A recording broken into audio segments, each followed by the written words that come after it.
Stretches of the Mississippi River are so low from drought that barge traffic is being limited, and it's coming at the worst possible time just as farmers harvest their crops. So how does this impact you? Well, corn and soybeans harvested here in Minnesota in early fall need to be moved, and barges are vital in that process. Limited barges will drive up shipping costs for farmers, and those increased costs could trickle down to your grocery bills. It's been the driest September on record for the Twin Cities, contributing to severe drought and those low levels that we just mentioned on the Mississippi. So we wanted to bring in Cody Mass. Cody, tell us how this dry September is likely to affect us moving into the fall and then, of course, winter. Well, I mean, you're just not getting any soil moisture. You're continuing losing the soil moisture. It will affect the fall colors. It's a bit of a kind of a complex situation because fall colors have a lot to do with a lot of things.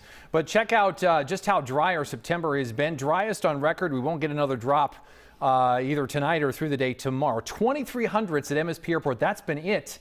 And the driest since 1872, since records began. You actually go back 4 years ago in 2018, we had almost 7 inches of rain in September. So It's amazing the kind of the year-to-year variability. Obviously, that leads to dry conditions. Here's another look at that drought, a little bit different view of that. What's interesting to note here is it's a lot of the Minnesota River Valley and farm country that's really been dealing with the drought. So farmers have had a tough time. If you're looking for good fall color, I know the general rule is to go north.